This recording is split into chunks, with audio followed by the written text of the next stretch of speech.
I endured this dreadful mountain even if my mind was screaming every step of the way. Because of a concept you narrow-minded Americans will never understand. Devotion. Total and absolute devotion to the fatherland. You have no purpose. What you have is your stupid American cartoons. Choo-choo, choo-choo.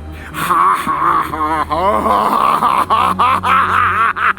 ha. You laugh and dance, celebrating your own idiocy and drinking the piss you call beer.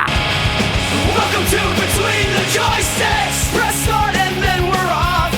Nick and John, they've got the sauce. Breaking news and some hot takes. Even if there's some mistakes, Nick is captaining the ship, while John gives thoughts straight from the hip. But when their powers combine, we're all in for a hell of a time. Between the Joysticks, it's the best. Up to 6 things they will address. Tell all your friends and settle in. Between the Joysticks now begins. Hello there, and welcome to episode 109 of the video game podcast, Between the Joysticks. I'm your host, Nick, and I'm joined by my co-host, John. Hi. How's it going, John? So good, Nick. So good. So good? Yeah, so good. Yeah, I can't complain. Yeah, we're alive. Setting the bare minimum. Setting the bar real high. We are alive. We are here. And we're about to talk video games. I can't complain about that. Yep. You know, just for the 109th time. It's true, and I'm still It's not weird how tired it doesn't of get it. old. Yeah, it doesn't get old. No, not at all. Even in this Gamescom hangover that we're now in, you know, we got all that news last week. Had that beefy 2-hour-long podcast that I correctly predicted. Yeah. Are you feeling hungover? I'm not really feeling hungover. I'm just kind of like, I kind of want more booze. Like I kind of want a little more. We'll get into that more booze later in the show for sure. If Okay. there's, and by booze I mean video games. Porque no los dos. But so we're back to a normal show here. So that means, you know, the segment is coming back that we've been starting the show with for the last few weeks, the internet controversy. So again, this is something that the internet is bitching about. So, you know, the small vocal minority on the internet, you know, they've been complaining. We need to come up with like a clever nickname for this segment, like Nick's that's a good internet point. bitching or something, you know. Yeah. We'll workshop it. Yeah, that's a good idea. Yeah, we have a bunch of cute Nick's names for Bitch everything Fest. else. We needed a cute name for this. Yeah. There were, in fact, 2 controversies, but we'll get into one of them a little later. John, what are your... Sorry, I just going through ideas in my head. Just controversy?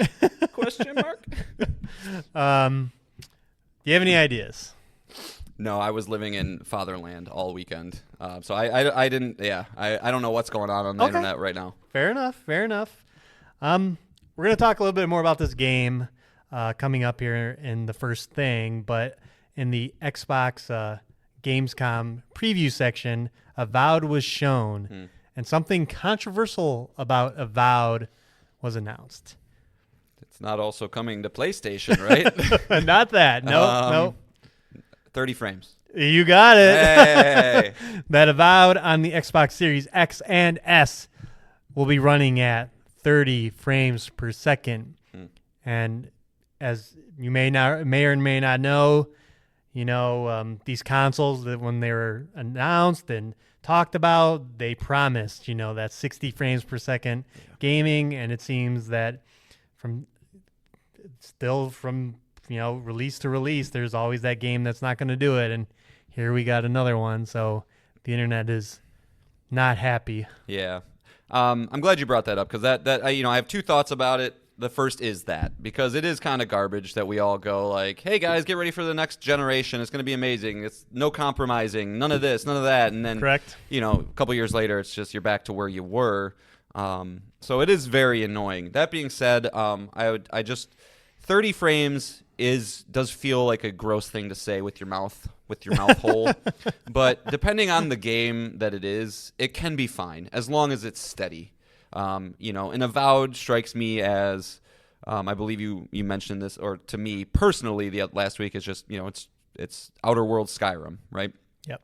And so it's a slower paced game. You know, I think you can make it work. So I would tell everybody to cool your tits for a sec, it might be okay, but it is still quite annoying and a little disingenuous. Yeah, you know? yeah. The misleading part I understand, but I think when people go 4 years into a console generation and we still got to play 30 FPS games, it's like, yeah, that's the reality of a $500 machine. If you want to keep pushing graphics and whatnot. Yeah, exactly. Yeah. That it's that you're not going to get that performance mode that a bunch of other games. And yeah, it might come later, but I think most people will whine on the internet and play the game anyway. Well, we'll wait for 6 months after release where they announce the PlayStation version, which has a PS5 Pro patch for 60 frames per second, and then we can play the best version of that game. How about that? That is in a very possible future, of right. course, with the Xbox initiative to bring things over, and then the rumored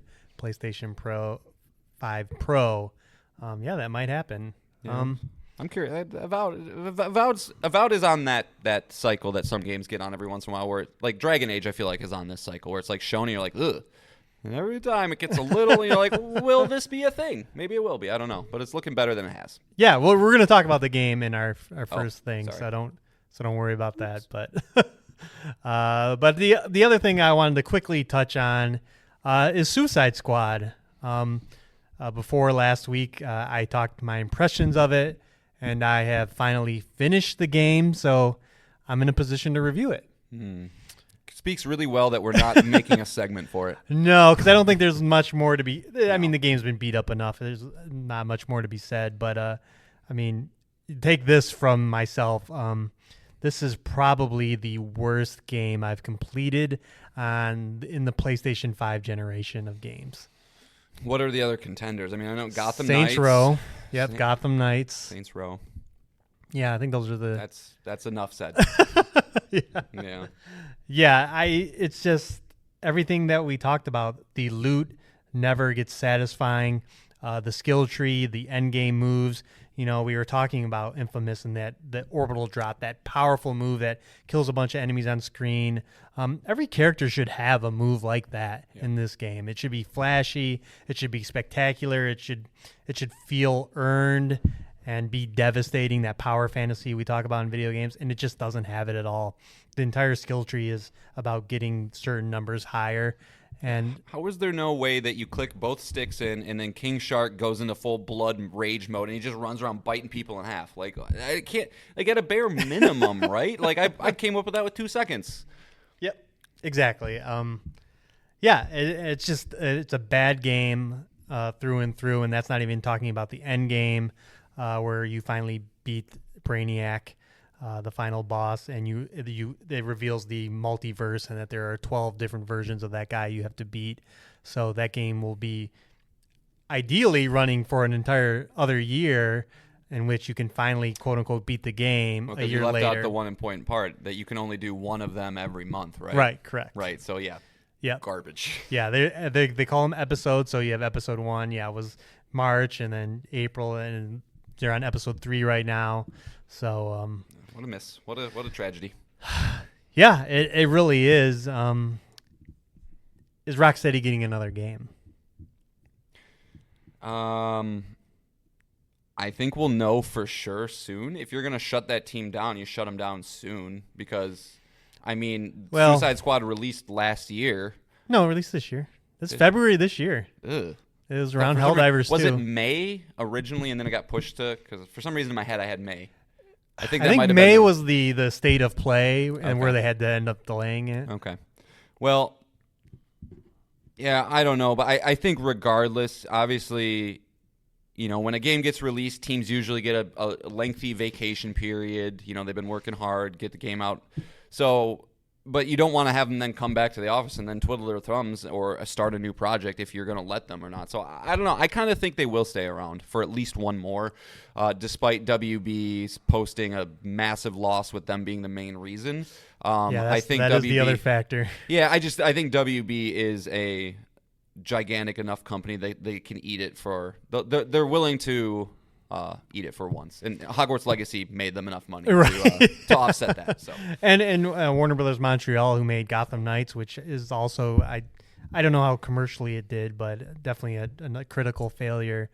They're still around, so who knows if all these studios will exist to support, the Wonder Woman game that's being made by Monolith or any of their other projects. But I think I don't know. I don't know what to think anymore. We'll get into later about our talk about Concord, and we were so wrong about that.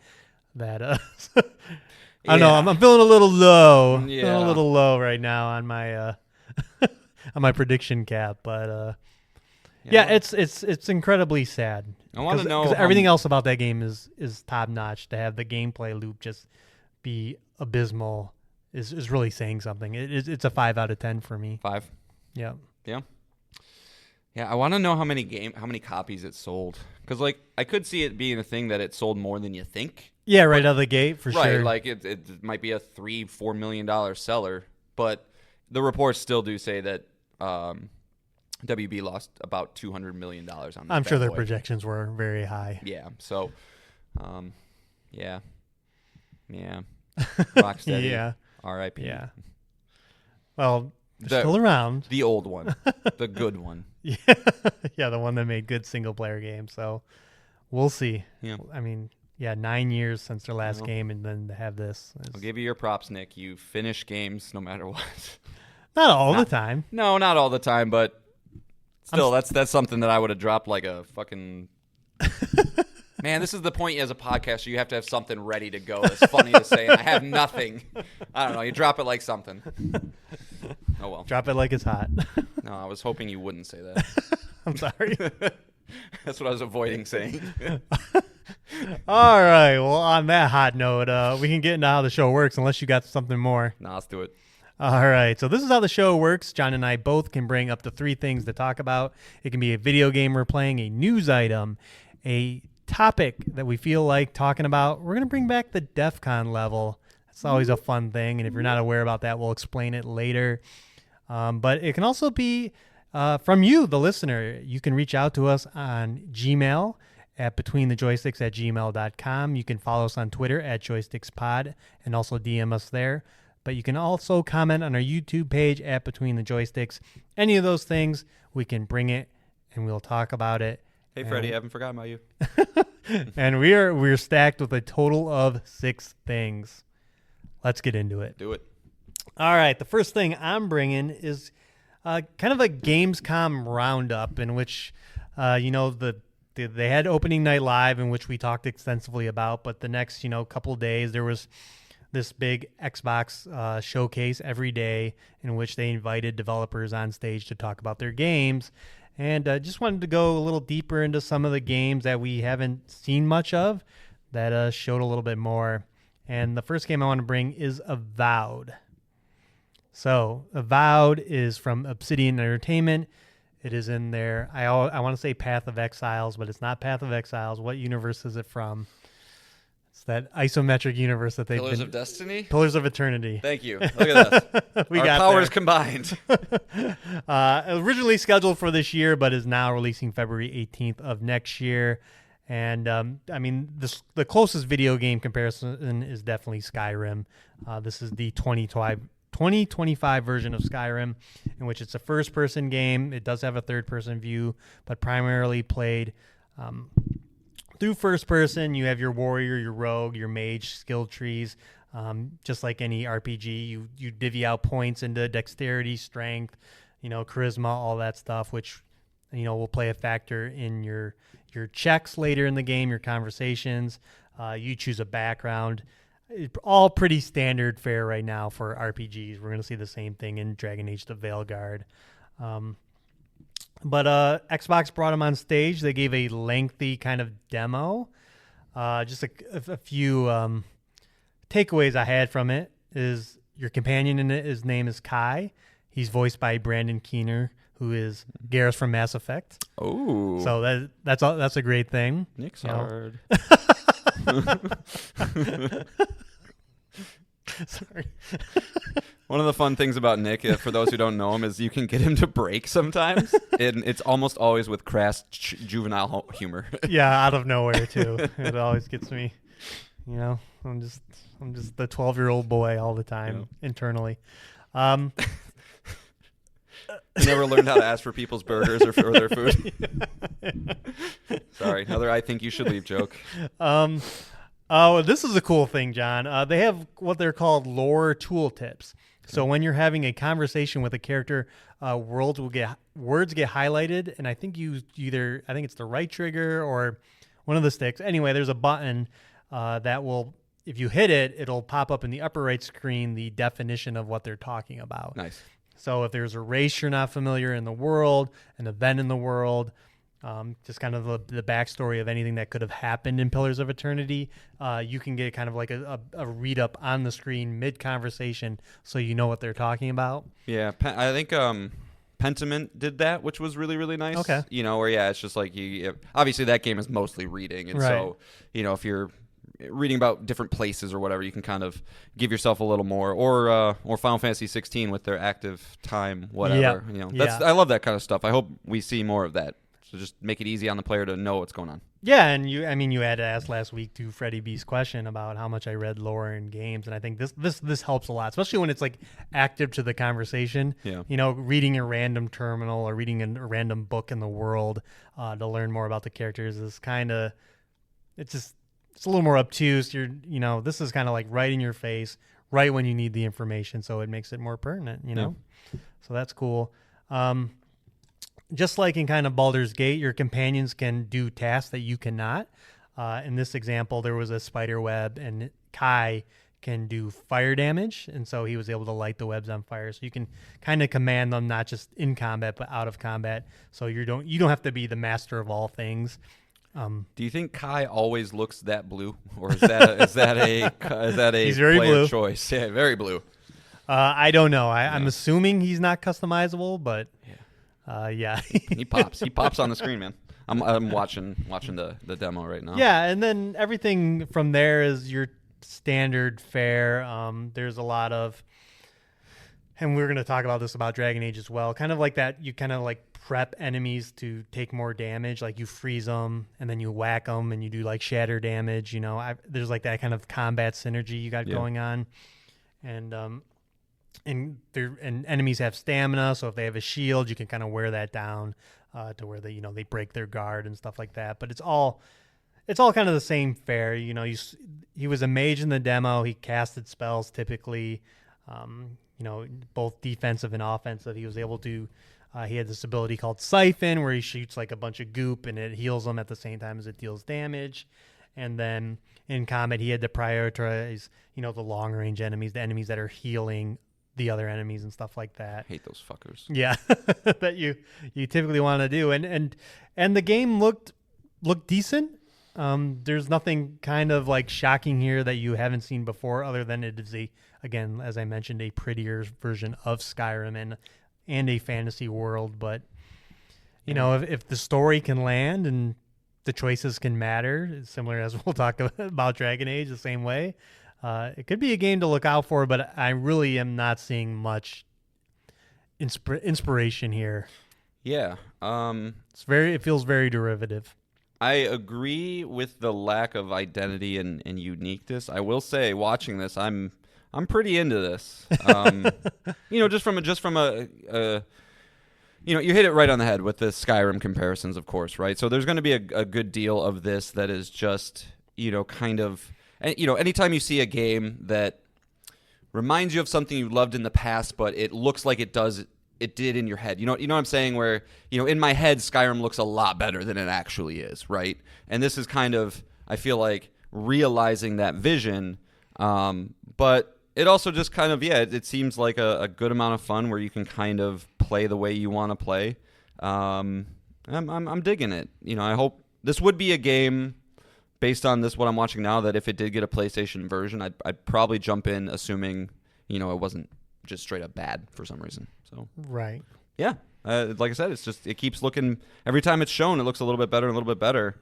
It's interesting in an age where a lot of companies like to, kind of wait to show their game so that they're close to release and then they can just get it out, where there's other examples like this or like Dragon Age where it's like, you guys probably should have just not shown anything for a little bit. Like, Dragon Age especially, where it's like nobody was feeling good about that afterwards. And as we'll discuss, I think some people's feelings are changing a little bit. It's just interesting how different companies have different philosophies with that. Yeah. Yeah, and I don't. This is a game I don't know what to think about. Like, if you were to ask me to predict a review score, I have no idea. It's going to be based a lot on the world, and again, that it won't be quite Skyrim, like they've said as much. And that's why I want to say that real quick is that you can tell from this gameplay, it's Skyrim in a lot of ways, but I have not seen a single open world area. Correct. I don't think it has the traditional and sense. so the most apt comparison, and I've heard this from other people too, is that it is to Skyrim as Outer Worlds is to Fallout, and I think that's good. More bite-sized Skyrim. So if you like that, you'll probably like this.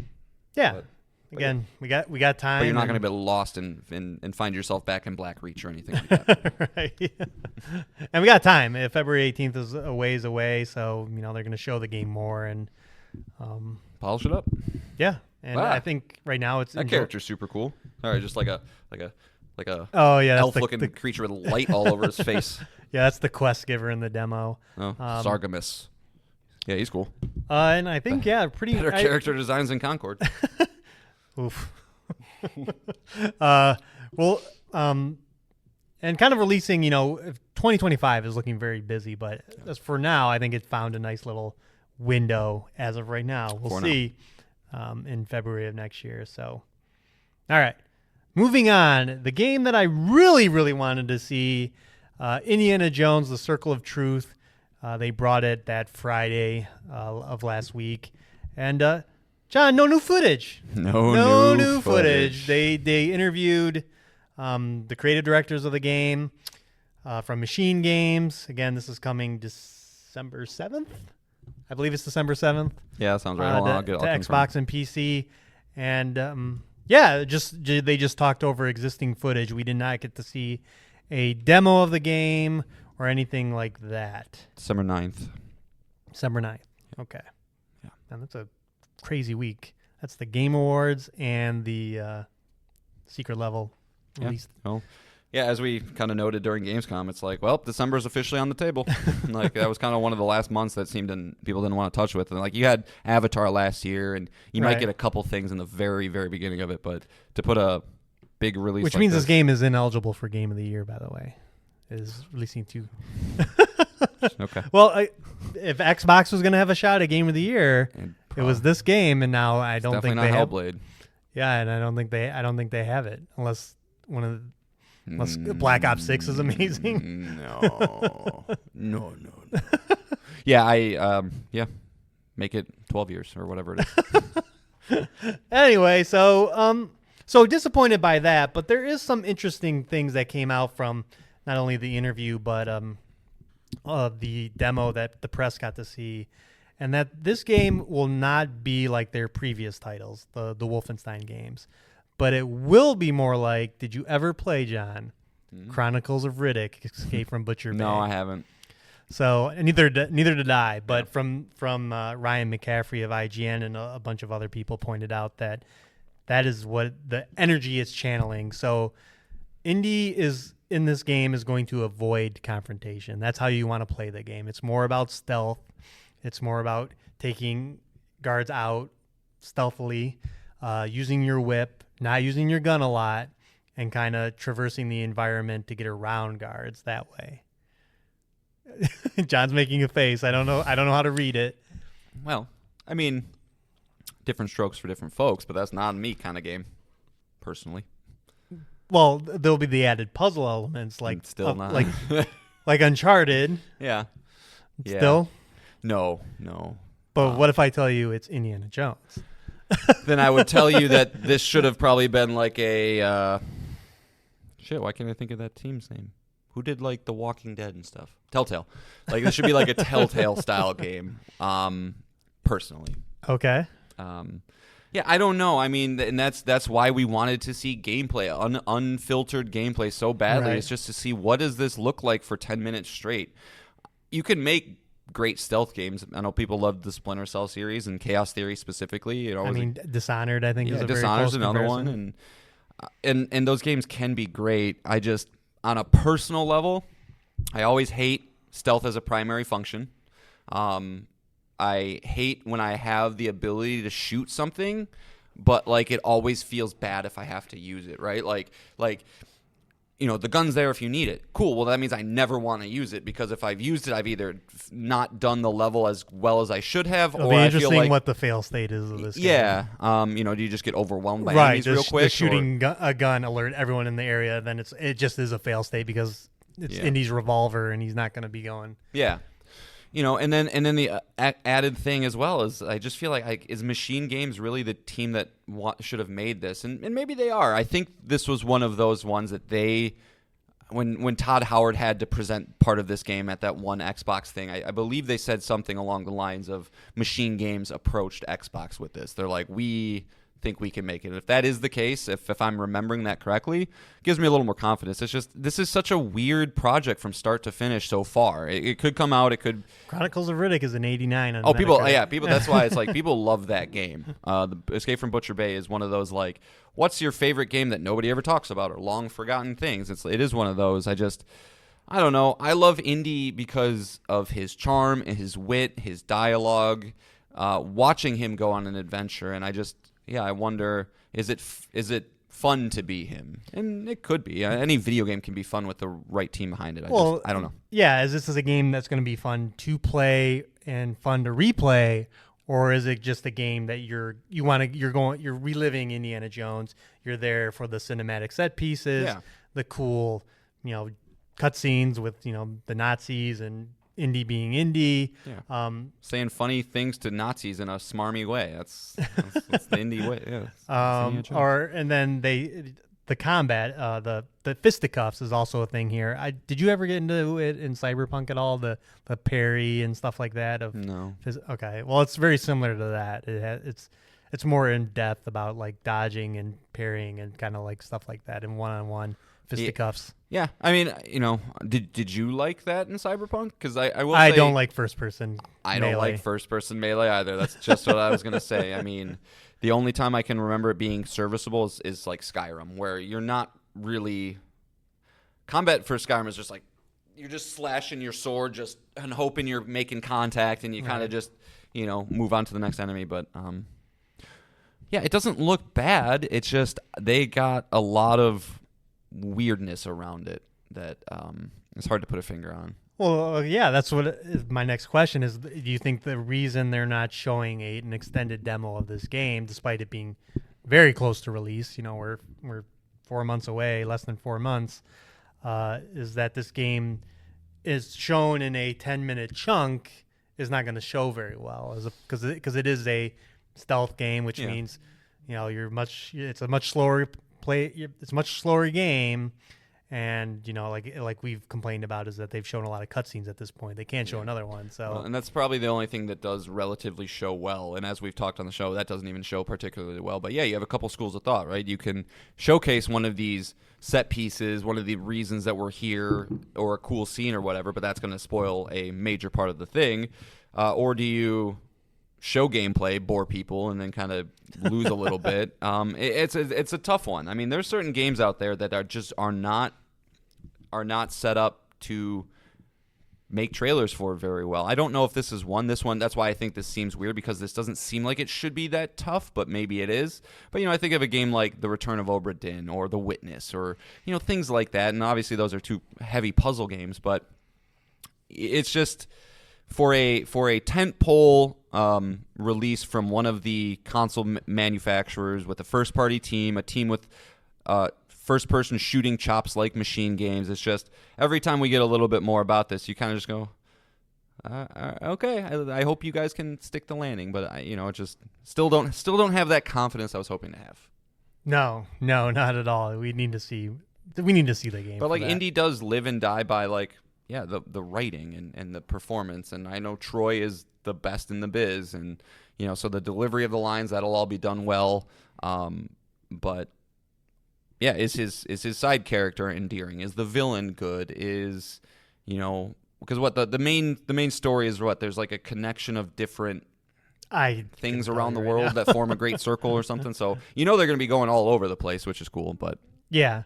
And then the other element to this game is this adventure points, in which you're looking around these environments, using your camera and your journal to like find clues in the environment. And these adventure points lead to unlockable skills. They didn't go into what those skills were. And there's also merchants in the game too. And I'm curious as to what you would be buying from merchants. Yeah, I mean, weapons, no. Costumes would be weird. You're first person. I don't know. Well, you're first person unless you're doing like you're climbing a pole or swinging, then it pulls out to the third person. Yeah, so maybe you could do some, different types of outfits and stuff, right? Like, pay homage to any outfit Harrison Ford wore in any of the movies, right? Yeah. You can wear, for sure. You can wear his professor outfit while you're fighting Nazis or whatever. But, yeah, I don't know. I don't know how to read this one. Yeah, exactly. It's just not a game I think that's really made for me, but yeah, we'll see. But it could be fun. Like, yeah, I mean, there could be a world where it's just like, the discovery adventure side is way more fleshed out than I give it credit for, and it leads to, just, I don't know, some of the coolest content in the game, and it feels rewarding to go do, and so you get excited when you see one, and it leads you down a cool path, and maybe some parts of the game that you wouldn't see otherwise. And so there are ways to do it. I just show us it. Yeah, just show it. Yeah, and again, if this is just a 12-hour, because the last two games, the Wolfenstein games, aren't too long either. But if this is like just a 12-hour, it should be indie movie. I can't imagine it's more than that. Indie movie, then sure. I think most people would be there for it. And with John selling his Xbox and me not having an Xbox, I mean we're waiting anyway. So yeah, we'll have plenty of the whole game impressions will be out by the time we can get our hands on it. So yep. All right. The final thing I wanted to talk about from Gamescom was Dragon Age: The Veilguard, another game that has not shown very much of it outside of the story trailer and a 15-minute gameplay demo in which they showed the opening moments of the game. But they did release a high-level combat trailer in which they showed someone playing a fighter with the champion subclass. So the three fighter, mage, and rogue have subclasses, and they showed off this as well as equipment and stuff like that, and it's pretty all standard fare. You can equip runes to your weapons. You have your standard armors. You get bonuses based on your skills. Like if you have the heavy armor trait, just same thing as Baldur's Gate or any RPG. You get a bonus if you're equipping all heavy armor, and they showed that in this. And then they showed the game being played again. And again, we talked about Mass Effect last week. This seems to be Mass Effect merging into Dragon Age, and it's a very action combat. You can pause the game so you can issue commands to your two other companions, which is straight out of Mass Effect. You were always running 3 deep, including yourself. And you can command them to do skills. That combat synergy that we're talking with Avowed is here too. You can freeze enemies and then attack them and do shatter damage and stuff like that. Is catch them on fire, stuff like that. What'd you think, John? It looks good. I'm annoyed, honestly, because I don't think there's a world that I can. I mean, this is going to be a 50-hour game at the minimum, I would imagine, if you're trying to go critical path. But no, it's another one of those games that I think they just shouldn't have showed it off. When they did, you come with this trailer or something along these lines, and like you get people like, oh fuck, like I'm in for this, because it's interesting, like similar to Rocksteady, not being the same team that they were in the past, jury's not really out on BioWare. They've had miss after miss, but I think we are still as a fandom and gaming ecosystem still pulling for BioWare and hoping that they have the writing magic that they used to. Because I'm holding my breath. Yeah, I mean, and I know Freddie B is too. He's playing Mass Effect right now, and I don't think I've ever heard anybody say that the reason they love Mass Effect is the combat. I think it's good and it's serviceable, but everybody loves the writing, everybody loves the characters, everybody loves the choices that are made. So that is going to be what's under focus. I think if you can deliver a competent combat system, which just looks very competent at a minimum, but then add in a story that people care about with characters they care about, I think you could have something special. But I'm still, just because of the track record, cautiously optimistic, and I like that. I'll get impressions from you You know? Yeah. So that'll be nice. Yeah, to, if it reviews well, I definitely plan on getting it, and I'll probably get physical, and you can borrow it if ultimately. But but yeah, again, you can pick 3 skills as well, like 3 special abilities, and unlike Suicide Squad, you can pick an ultimate ability in this as well, which again has a higher cooldown. But yeah, it looks like you said, it looks serviceable, if not fun. Like action combat is just fun to play. When just speaking to this one specific set piece they're showing us, it's a cool location. There's like this big black lightning storm happening in the back, like on the top of these, blown out castle ramparts kind of thing. And if there's other locations and varied up like areas, which I'm sure there will be, it's a fantasy game. There's always different biomes. There's always different things. I'm glad you brought that up, because both gameplay demos that they've showed so far are like set pieces almost. They look like, the first one was the beginning of the game, and then this looks like something big is happening. Like they're just not wandering the world and fighting enemies. Some invasion in a big siege. The mission's called the Siege of Weishaupt. Right. Yeah. So it'll be interesting. Yeah. What is my daily? I'm just wandering around the world taking side quests. What does that look like? Dragon Age is open world, right? Or no? No. It's kind of like pseudo. Like there's zones that are just very large, but no, it's not 100% open world. But yeah, again, just keep showing stuff, keep unveiling the game, and hopefully when come October 31st, we'll be. I mean, I think this game. I'll say this: I think this game has a much higher chance of being Game of the Year nominated than Indiana Jones does. Well, it can't be, all right? Indiana Jones is next year. Some people say that. I'm going to just live my truth, Nick, not your truth, my truth. That's fine. All right. Well, that's all I got for Gamescom. Check out the trailer for Beyond Galaxyland. That also yeah, good call. That looks dope. That's coming to everything, and it's hard a game to describe, but and it's coming in September 17th, I believe. So keep an eye out on that one. Check that out. An indie game that looks pretty wild. Yeah. All right. I'm bringing the next thing. We got 2 big games out now and upcoming, but technically now. This game will be out tomorrow for early access, Friday for everybody else, and that's Star Wars Outlaws. Nick's #1 most anticipated, right? Pretty sure it was. Probably. Maybe Astrobot. No, because we said that at the same time. Yeah. But I think at the beginning it would have been Rebirth. Rebirth would have been ahead of this one. And we talked about it last week at the end of the show, and I believe I predicted a healthy 84? Yeah. Do you think you got that, John? She's trying. She's trying real hard. Unfortunately not. Star Wars Outlaws is sitting at a not so great, but not so bad 77. It's a solid Ubisoft 77, right? Like, when framed that way. Yeah. That's pretty good. Yeah, that's the perfect way to frame it, is that it is a Ubisoft 77, which is funny because it's a game that tries to buck away all the Ubisoft tropes, but look, by most people's account, unsuccessfully.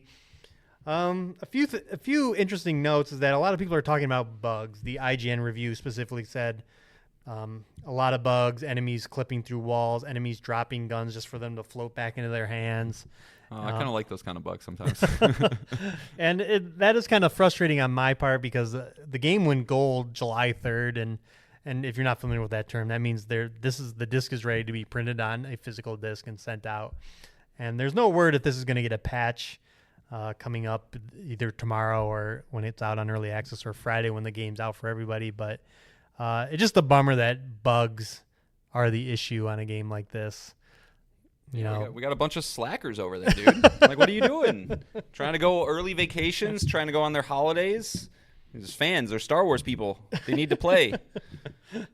Yeah, and just the other, it's reviewing all over the place. It's basically between an 8 and then as low as a 5 is kind of where it's been sitting. I've seen very few 9s, but I was about to say, is it getting into those weird 9.5s? No, 8 and 7s. Okay. There's like the onesie twosies. There was a 1.5 out of 10 out there.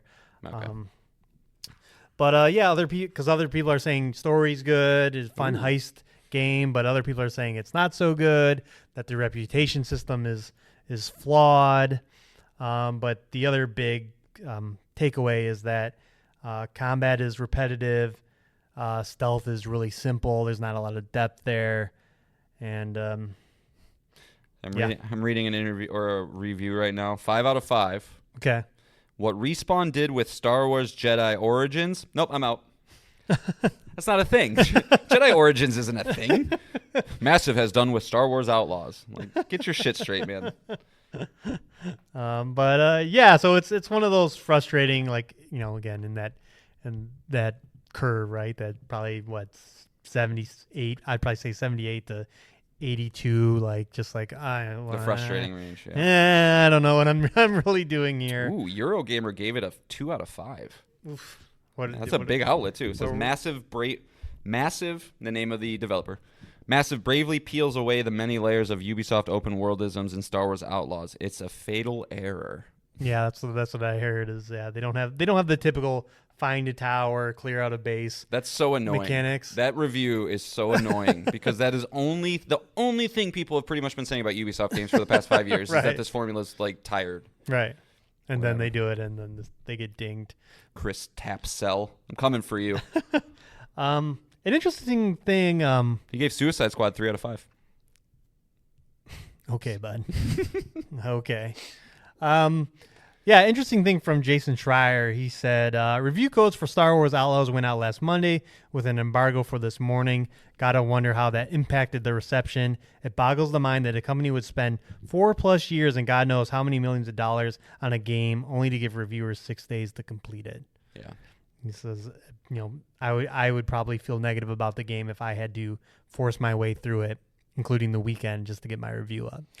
Yeah, I mean, hard to say what they were thinking doing something like that. I imagine there's something where they need to thread the needle, right? Whereas you can't give it to them 3 weeks ahead of time because then you run the risk of them being like, there's nothing to do after 100 hours or some dumb opinion like that. But yeah, if you've gone gold, if there's no reason, you probably should be 2 weeks. I would say is probably a good. Yeah. Because most of these guys are professionals. They work for companies. They're going to have something else to do after that or whatever. It's like, right. I don't see a reason for 6 days. That seems silly. Yeah, and I'm sure they get the time to do it because it's a big game. But like you're saying, it's like, why do I want to spend, if this, I don't know the exact hour length there, but it's an Ubisoft game. So I'm going to assume it's up there in the 40 to 50 hours range, especially if you want to see everything. And that was one of my more principal complaints about Assassin's Creed Valhalla was how fucking long that game is.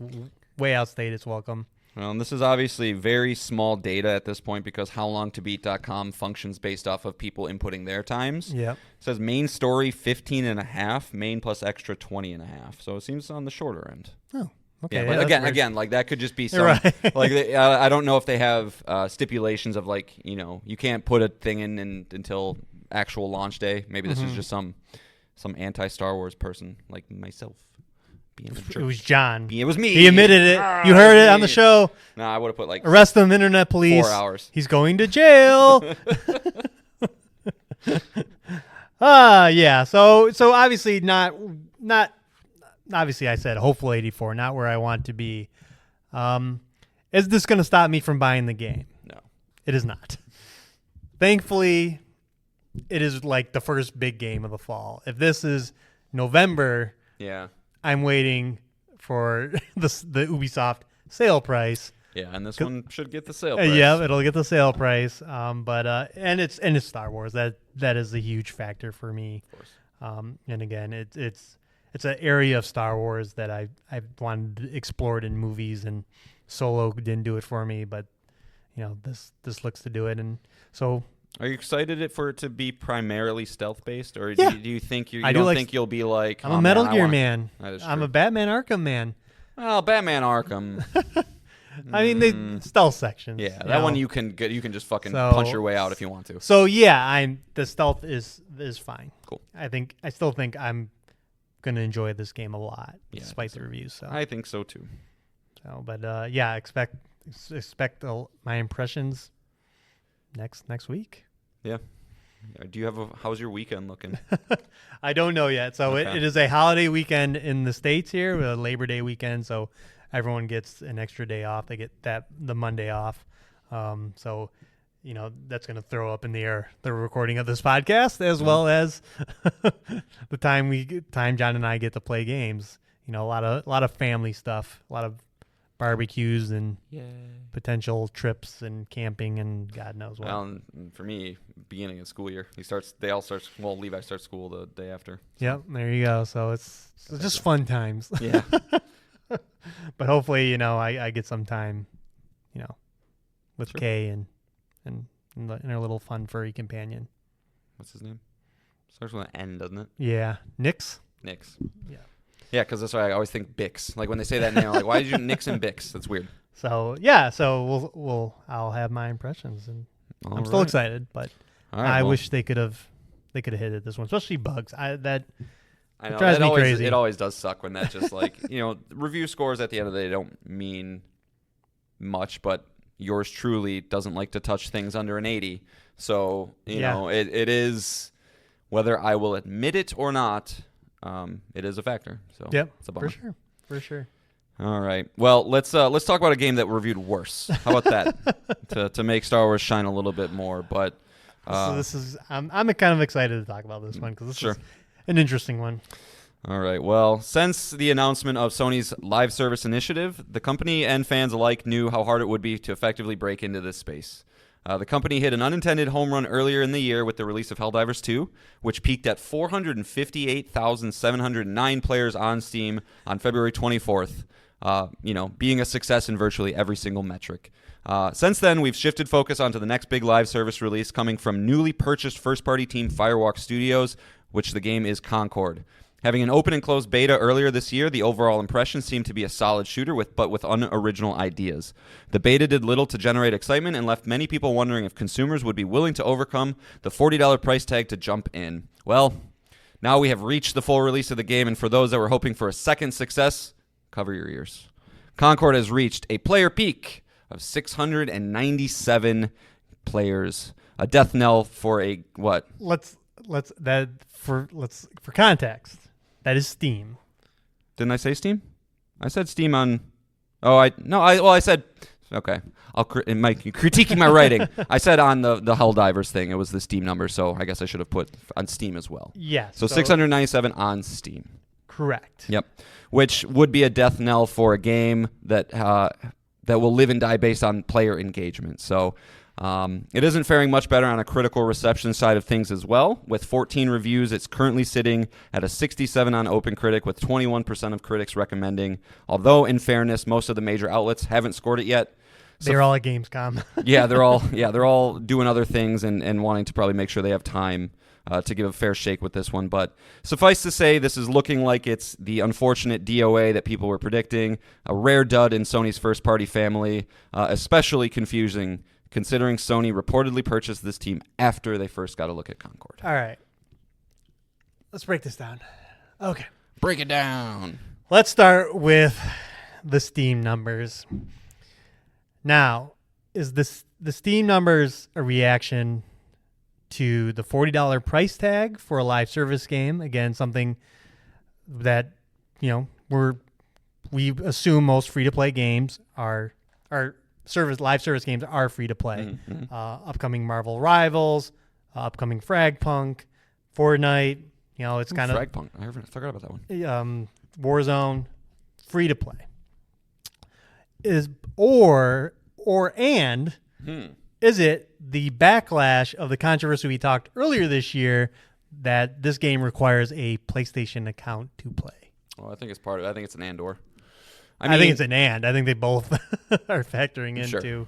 Yeah, I would imagine so. One of my questions for you with this was, when and if Sony pushes that free-to-play button, right? Like, I'm wondering if they're regretting that. Because I do think if I were to say one is more of a factor than the other, it unfortunately is that $40 price point at this point. Well, the question is what is it selling on PlayStation? That's the other half of this coin. Is we just don't know, and you probably won't know until whatever their next earnings call is, if they even say it. They could be like Suicide Squad, it underperformed. But again, this is I do agree, but front page on the PlayStation Store. Obviously PlayStation pushed first. And PlayStation fans will go. There are people out there that'll buy it just because they got fanboys and stuff that just want to, support every single thing they do. Well, but I can't think of a single example of a game that bombed that hard on Steam that then had a bunch of success on console. I can't think of a single one. Well, it's hard to.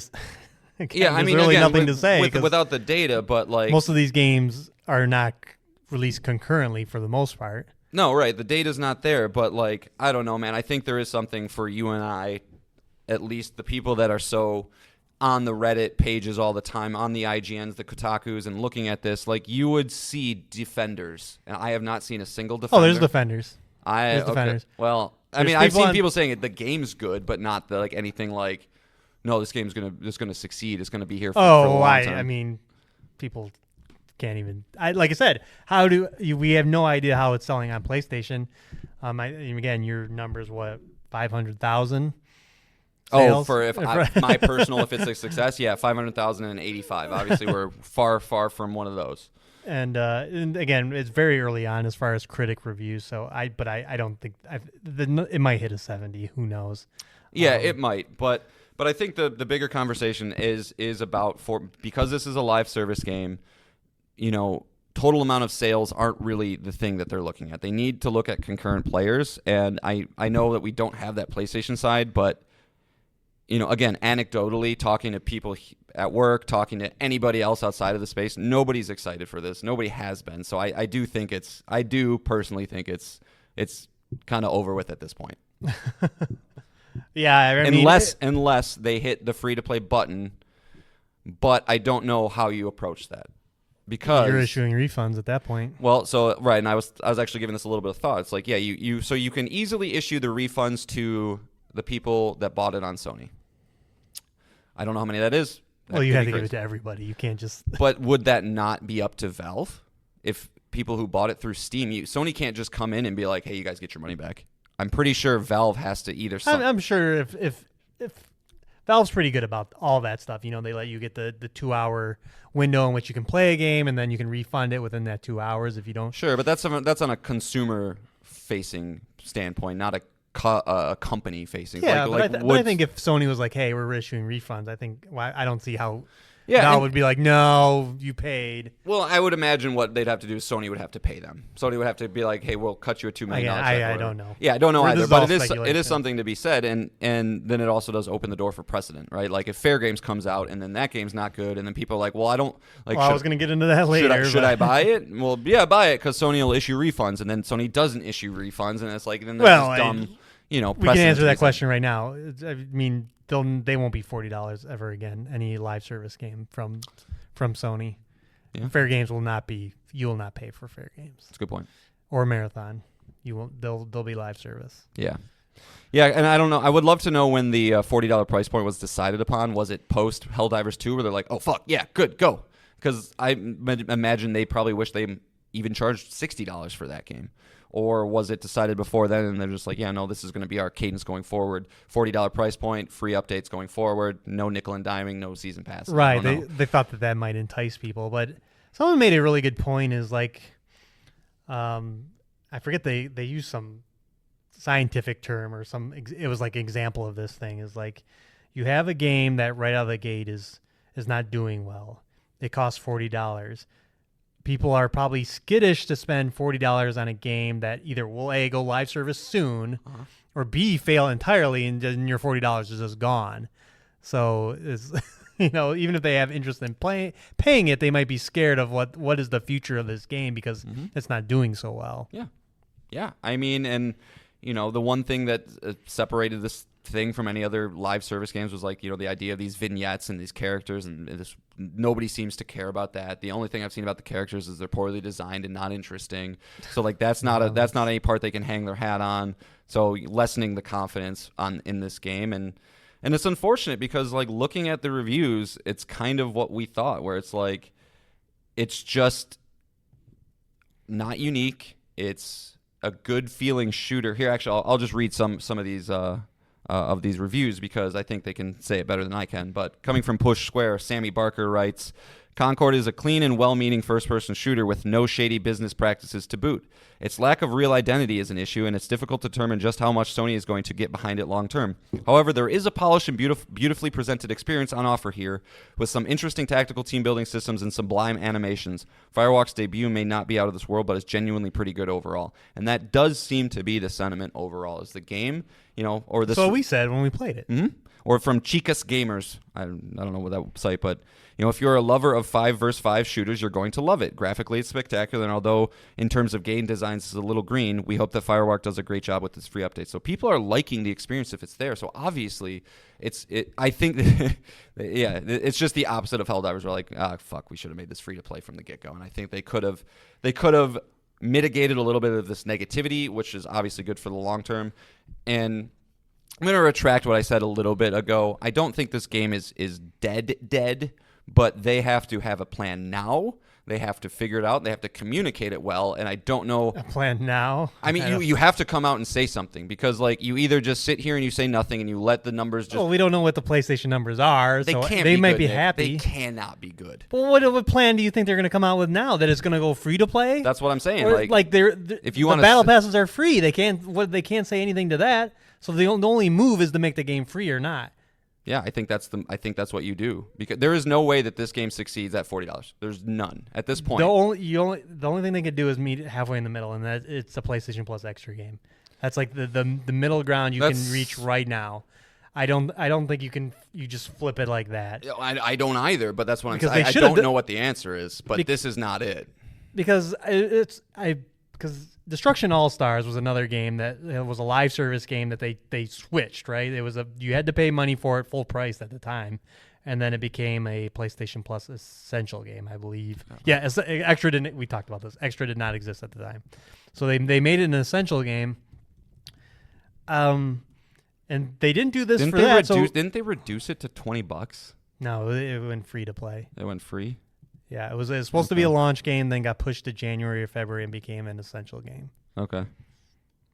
A la Rocket League, Yeah. I mean, I guess this is a physical. You can buy it on Amazon for $20. So I mean, maybe that might just be if you want it physically for some reason. Right. Okay. Yeah, you want this dead game. Yeah. Physically. So I as far as they have to have a plan immediately, they did not decide to make that plan here. So I don't know if pre-order numbers were strong on PlayStation or what it is. They wanted to get their money's worth so far. To make the game free to play, that would probably be a 2025 decision. Sure. And again, I don't, I wish I was making the money that those guys are to make these decisions, but it's not going to get its footing with what's there. I would imagine the sales on PlayStation are pretty bad, and if they're not bad, it's going to dwindle. People are going to lose interest pretty quickly. I don't know, man. It's a bad spot for them to be in. It's an unusual spot for them to be in. Sony doesn't have to, really think about what. You can also buy this game physical, which I didn't know. Can you? Mm-hmm. No, that's cool. Yeah, I saw some tweets of people buying the physical edition. But yeah, it just seems like. It's just, you guys bought this team after you saw it. Like, what did you see? We talked about this before. It's a very good game to play. It's just the approach is a failure, right? Obviously, the Helldivers controversy didn't help the PC market leading into this game, and then you go ahead and make that requirement again, and there's definitely backlash. I do think that that also is one of those loud minority scenarios. I bet most people didn't even really know that was happening. And you have a market not used to paying $40. Also a misstep. Yep. But again, they thought I guarantee they thought that that not having microtransactions and a free battle pass was gonna change people's mind on that. But again, when the market is, hey, you can play the game for free, and maybe that's another way they do this is maybe they open it up for free for the first 5 to 10 hours and just hope they hook you that way. Maybe they get more people in there, and They have to get crafty with it, whatever they Yeah. do, right? Like, you kind of have to start thinking outside the box, doing unprecedented things, making sure, though, that you're not going to fuck yourself over in the future with something you do based on future releases, right? Because gamers have memories of elephants when it comes to this kind of shit. Well, it's always about what have you done for me lately, so I think they forget pretty fast. They forget pretty fast until they need to pull something from the Rolodex and go, haha, but you said this in the past. Again, I mean, Electronic Arts and Ubisoft, everyone will remember, and PlayStation. They'll hate them forever. But Jim Ryan, we believe in generations. Bullshit. No. So, yeah, not great off the jump. Again, we haven't seen IGN's review. We haven't seen GameSpot's review, all the big outlets or anything like that. If they do believe the game's, if IGN comes out and gives it an 8.5 and everything, all of a sudden it's like an 82. Maybe that helps a little bit, but like, I don't know. Yeah, a little bit, right? It's not going to save the game. It's not going to do anything like that. They got to get crafty with it, figure it out. I don't know what that, but I do remember talking about this game, and one of the things that I said was they need to figure out some mode or something, some hype factor of this that similar, like easier said than done, but how Fortnite transitioned itself from the Save the World version to Battle Royale, right? Not saying you have to create a brand new genre, but it seems to be what it's not doing well. It's not differentiating itself from anything else with boring looking characters. It's just not a great jump out the gate. No, not the splash you wanted to make. And even on Twitch, it's under 1,000 right now. So for an opening week, that's not great either. And that again, I think that gives you a little. You're like obviously not concrete data, but it's the middle of the day, so I'm not. Yeah, but it's not great either. So no, they'll have to make some kind of move, and maybe they'll announce it on our next topic. If you're ready to move on, I'm ready. So all right, it's time to talk Defcon Level. And you might be asking, Nick, we just had a big week of video game news. What possibly could be happening in the future here? Why would there be more video game announcements in the future? And I'm going to tell you why. And we're going to do this DEF CON level because by the time we next record, it'll be September.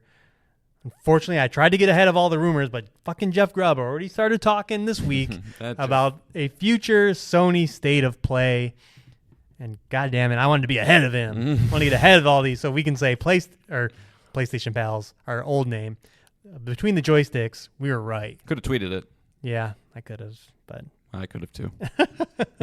But anyway, so we have a history here. So, State of Plays. We had one last year, September 14th, 2023. The year before that, September 13th, 2022. And a year before that, we had a PlayStation Showcase, September 9th, 2021. So we have 3 years straight of some kind of event in September. John. Make it 4, baby. What? Make it 4. Yeah, make it 4. 4 years in a row. Make it 4. I thought you were saying DEF CON level of 4. I'm like, are you sure about that? No, sure. So, DEF CON level, September, for a Sony State of Play or equivalent. One's high, right? One is like, it's happening. Okay. I really want to say 1, but it feels irresponsible, so I'm going to say 2. You pussy. I'm going to feel really irresponsible. I feel like we also can't, like, the first day we bring back DEF CON level, be like, it's 1. I'm saying for all the month of September. Oh, I know. I'm not bringing it back week by week. I'm just saying September. It's a 1 then. Yeah, it's happening. Okay. Yeah, it's happening. Yeah. I'm gonna even try and hang my hat on some specific.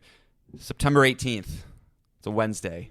I'm going there. Just feeling it. But yeah, this is happening, guys. I've seen a lot of talk about developers on the floor of Gamescom with this open secret, right, that the PS5 Pro is real. So that I'm confident to say 100% that's coming. Jeff Grubb saying that something's coming in September, end of September. It just all lines up. There's no reason to think that Sony would go through the fall season now that everybody else is gone. They have a history in this month of going. Then they probably have picked this month specifically because of everybody has gone out. They've sent all their shit. Now we can kind of get the spotlight. Yeah, man, and it's a 1. It's a 1. Yeah, and then obviously to our predictions and what everyone just repeatedly, Jeff Grubb, Tom Henderson, all of them, about the PlayStation 5 Pro. It's supposed to still be coming this year. Yeah. And they gotta get to it eventually, and this would be the event. And I don't know how you do a state of play with a PlayStation 5 Pro, but Are we saying state of play or showcase? Either or. Okay. Either or. Jeff Grubb specifically said state of play though in his prediction. I want a showcase. State of plays don't do it for me anymore. Yeah, I mean, you can easily just you can even just put that in the middle, like. Just drop a new console. I mean, teasing, whatever it's going to tease. Oh, it's going to be runs every game at 120. Yeah, I mean, I think you put it right before the one more thing, Ghost of Tsushima 2. Here it is. This is what it'll look like. Well, yeah, that's the other factor is if you're going to announce this thing, what is running on it? Ghost of Tsushima 2 could be the much rumored Uncharted game. I don't know how that'll look. We don't even know who's making it. If it's being made, we just believe it. It's me. Yeah, I just believe it. But I mean, I think Ghost of Tsushima 2 is the obvious answer. It's been longer since a Sony Ben game, though.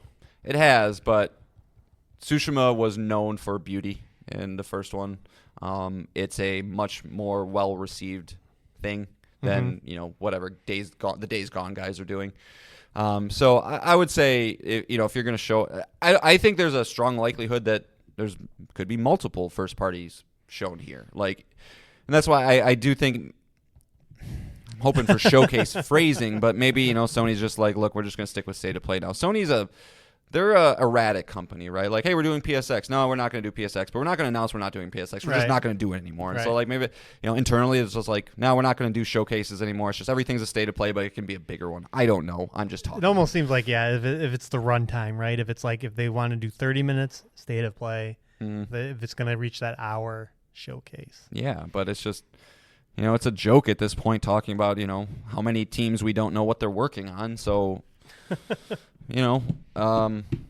well, regardless, if this thing is here and it's showing off a new console, that's going to be up there. Just show me how much prettier Astrobot can look on this thing. How much shinier can it be? After you get that platinum trophy in and you're like, I'm done, it'll be like, look how good it could have looked if you just waited. It should be the only way you can see the trailer for the PS5 Pro is you have to pop the Astrobot Platinum.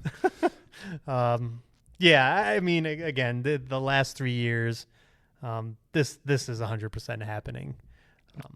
It's just we're gonna have to suffer through all the insiders saying when it's specifically coming, and then hopefully, can this not be leaked? Can it not be leaked at all? Can I go in there with the blank slate and just be excited? Death Stranding 2. That's being shown at TGS. It's getting blown out at Tokyo Game Show. Good.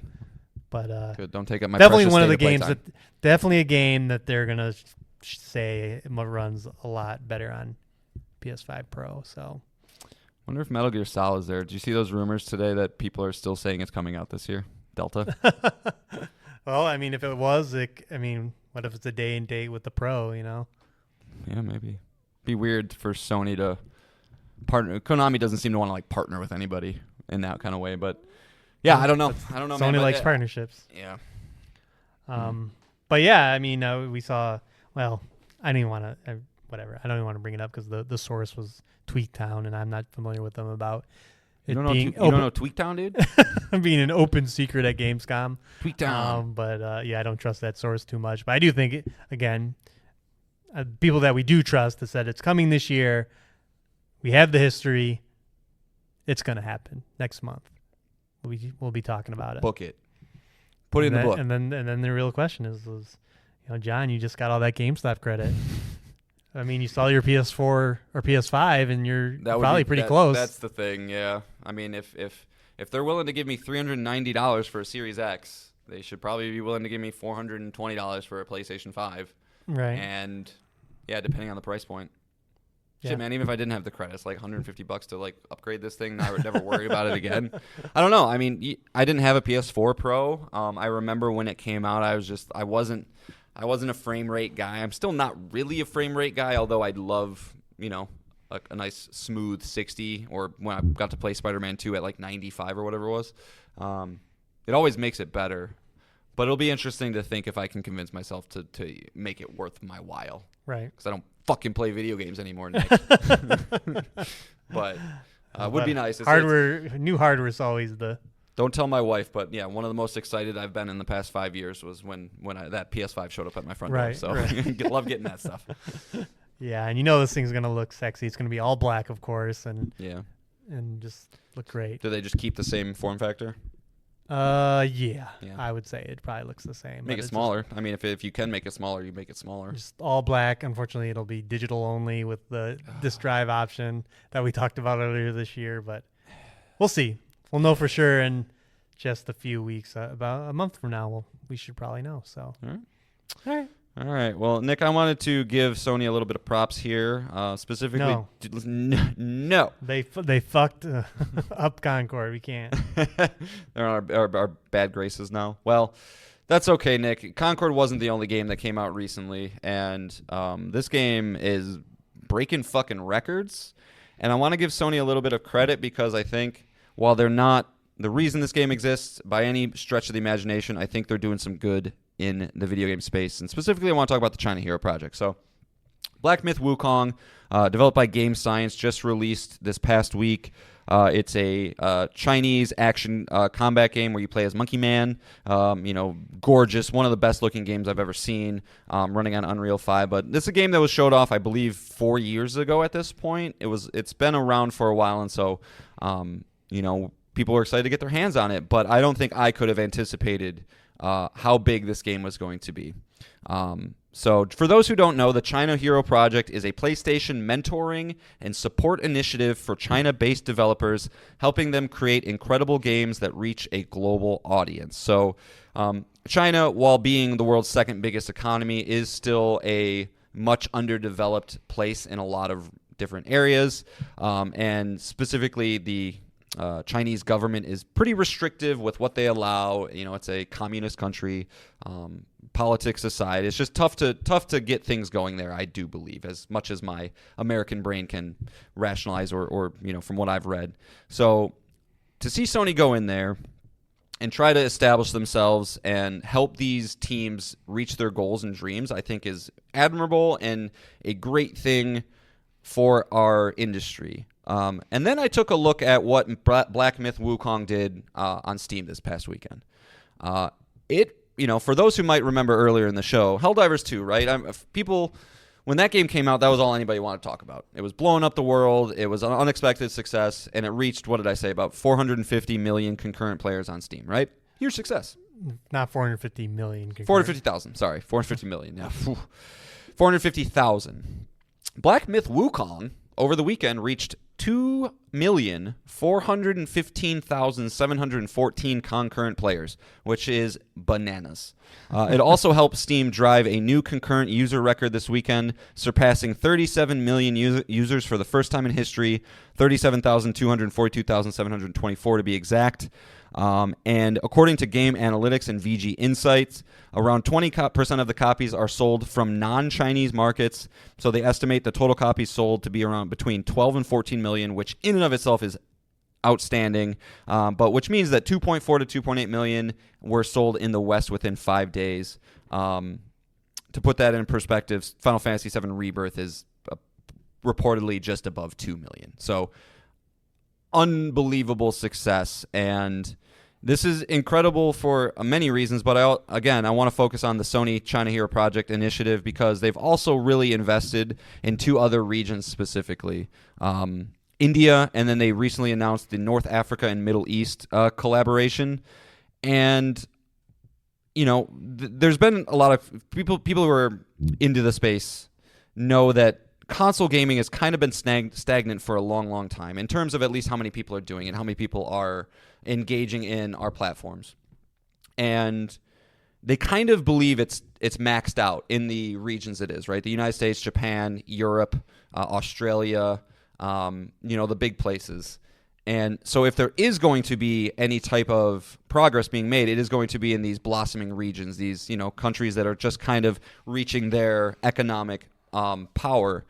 And it's just an incredibly smart thing to do, especially when you consider that China just just announced that Steam is available in their country this year. That's part of the reason that this game is doing so well. But I don't really have a lot of analysis type stuff about it. But I do think there's a lot of people that don't really know about the China Hero Project, that don't know about the India Hero Project, or I believe the Middle East one is called like Menha or something along those lines. It's Middle East and then North African or MENA. But yeah, I mean, do you have any thoughts around this, Nick? I mean, it's just... Yeah, it's just incredibly, I cannot believe how popular Black Myth Wukong is. I did not see that coming. I didn't hear anybody talk about how China is ready and how this is kind of like seemingly like the first year. PlayStation 5s were available, I want to say last year for the first time. So we're going to just start seeing these numbers explode, and I don't know. No, I think this is great. Again, we mentioned the highlights, not only Black Myth Wukong, but Stellar Blade and Lies of P last year. All great games, all reviewing exceptionally well, 8 and above for all these games. And then when you look at the PlayStation page for the China Hero Project, you can see all the games that meet this requirement that they're working with these developers on, and they all look pretty impressive. They all... a lot of third-person action games. Obviously, Souls is still being felt worldwide in the development community. So a lot of these do meet that. But there are a lot. I highly recommend just checking it out and going through each of the videos. And these are all upcoming games that are going to be coming to PlayStation, and will probably have this same success. There'll be a big deal in China, and if they review well. I mean, there's an appetite here in the West. John and I enjoy playing these games, and Black Myth Wukong was one of his highlights of this year, and Stellar Blade obviously was for both of us. That this is smart. This is how you drive growth. Not just across the gaming industry, but any industry really is. You want to get into a new market and expand there. That's how this happens, and that PlayStation is collaborating with all these studios is just. It's the reason why they're on top right now is their continued... And they'll stay on top. Continued success with Japan, and now expanding that to these other markets is...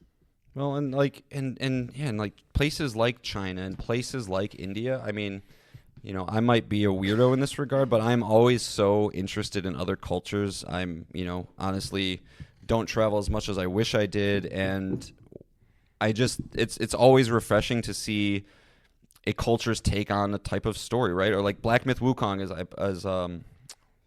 it's like a journey to the West, or is like a really famous Chinese tale, right? Mm-hmm. So to see that brought to screen, where us, Westerners, we don't really get to see a lot of that, or whatever India has in store. It's like, I don't know many stories of Indian folklore or whatever, and that shit's always super interesting to me. There's, I would love to just go sit on the streets of India and just watch culture happen, but it's just really impressive to see just other cultures and other regions really take to this, and I hope to play a lot of them. I mean, Tales of Kenzera Zao was a very culturally specific game that came out this year that talked about African culture and one man's journey of his life with the stories that his grandpa and things would tell him. So more, please. I'm down with it. And yeah, a big game of last year was Venba, if you remember that game. The Indian, that was the cooking one, right? Yeah, the Indian cooking game was a big deal, and again, just exposing more people to your culture, and again, another perspective on storytelling, gameplay. You want more regions to do this because it not only expands in their markets, but also expands our market to more games and more experiences that are, another first-person shooter. Right, right. Another the type of this game. It's like, oh, no, here's these other countries doing... Do not ignore these games just because they don't have the typical things you see. Correct. Yep. Through and through. But just wanted to give them a little bit of props because, I always feel like China Hero Project and stuff is a little underreported. Granted, I could be a little biased because Colin already loves to talk about this stuff, so I hear about it a lot through his show. But I think it is worth a little pat on the back for him. No, and we're going to hear about these games. Once they start getting closer to Western releases, we'll they're going to be hyped up. They'll probably be in a Sony State of Play. This Oh yeah. one next month will You probably wanna make some have money. at least one of these games in it. So Oh, I guarantee it. Like, I don't want to. I don't know how to say this, so maybe I just shouldn't say anything. There you It's go. probably a better idea. All right. All right, and then it's just me, right? There's just one more? Yep, we're on to the last Cool. thing. This will be a quick one because I'll probably bring it back one more time when I'm finally done with it. But just to give an update on Prince of Persia: The Lost Crown, I'm a little bit further in it. I haven't had enough time over the weekend to really dive back into it as much as I would want to. But just to give an update, I'm probably 6 to 7 hours into it, and it continues to be a very big breath of fresh air for the Metroidvania genre. As I mentioned before, the quality of life improvements specifically in this genre it can't be understated. I have at least personally reached a point in my life where any moment I can have where I am not retreading ground, where I am not lost or confused about what I have to do next, is a win in my book, because I need to make progress. And so from the get-go, choosing a light exploration mode that kind of just tells me where to go, that gives me little indicators that the system that's built into this game to allow me to take a picture of wherever I am on the map, so that when I get that double dash, when I get that wall skipping hopping thing ability, I know that, like, oh shit, okay, if I just go there, I can get the thing I want, clear that little icon off the map, and just keep making the progress and increasing the percentage that I want to. So like all that stuff is still incredible. I will say I don't know what the answer to this is, but it is a contender for probably the best feeling combat and movement in a game like this. And that I knew that was going to be the case, right? This is the Rayman Legends team, and anybody that played that game, one of my favorite games, knows that it's all about the movement, where you're just constantly flowy and running, and it feels great. And so to have a excellent feeling combat system where you're uppercutting enemies into the air, you hold the button, you follow them up there, you can slash them a couple times, you have a down attack, but if you hit down attack twice, you slam to the ground, you can slide under the next guy. You get the things like a yellow flash indicator means you can parry it, and if you parry it, you get like an ultimate insta-kill move. There's red flashes, right? You got to avoid that entirely. The tropes that you can parry bosses too. Yeah. And so they really, really have a flowy, smooth thing going here, and then to just extrapolate that onto the movement systems as well is a great feeling experience. It's probably the most important part of a Metroidvania to me, is I need to be able to move through this map quickly and the way that I want to, because you are backtracking, whether you want to or not. You're backtracking a lot. You're doing all that kind of stuff. The story is better, I think, than probably your standard Metroidvania game. I find myself personally not like clinging to it too much, just because I'm a gameplay first kind of boy. But it is there. It's well voice acted. It's fleshed out. The story beats that are hitting are like actual narrative happening, and not just like a Guacamelee where it's like, hey, this is the skeleton guy and he's my friend, go get me some tortilla shells or something. What, I don't even remember what you do in that game. So I'm loving it. I'm trying to get through it so I can give it to you, because I know you wanted to get your hands on it as well. Take your time, man. I know There's plenty of games coming. I know, trust me. I'd play more of it if I could. Yeah. But yeah, it's really I wonder if this will be a Game of the Year contender. Like, for me, it will be. It'll rise out of, for sure for you, and then rise out of the indie game into like the 6 games. Usually, you get one of them to do it, maybe. Yeah, I think this might be the one to do it. I'm gonna say it doesn't, just because I mean, at least right now, I think there's a chance. Sitting at an 87 on OpenCritic, critics obviously like it. I think it does have obviously the release date, January. It's going to be out of people's heads, and I think there was just too many people that were kind of like, it's really good, but you have to love Metroidvanias, and that's not for everybody. So if Stray can get in there. That is true. That game sucks. That game sucks. That is true. I mean, and it's always up to, okay, obviously Rebirth is a guarantee nominee. I don't really know what else is. Like Stellar Blade right now. maybe. I don't know. Yeah, I don't know, you Nick. got Like a Dragon and Tekken up there. I feel like I should be snarky about this. Is it still the greatest gaming year ever to you? But we've hit a little bit of a lull. It started off strong, but and we got Astrobot will probably very likely be. Astrobot will definitely. It better be. If it's not even from like, oh, it's disrespectful to the Astrobot, but like then I'll just be sad that the game's not that good. You got Metaphor, Refantasio. Yeah, a lot of There's just a lot. Could of be a very Japanese dominated. I mean, if Assassin's Creed Shadows, I doubt a Ubisoft game can get in there, but yeah, I don't know. Yeah. So, yeah, like I said, nice and short. I'll once I get through the whole thing, we'll bring it back. Probably do a Suicide Squad top of the show quick review. I'll give you this because I like to just kind of say where I'm at. I'm trending. Can we bring 0.5s into this? I'm just kidding.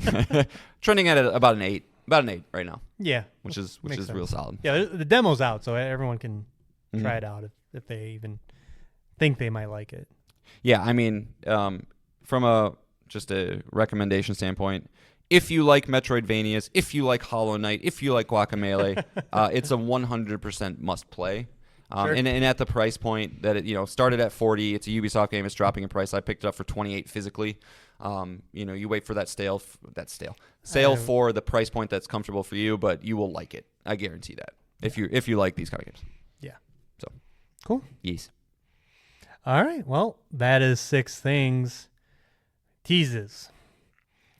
Obviously, I will be bringing Star Wars Outlaws next week, but also Nintendo announced a partner/indie direct.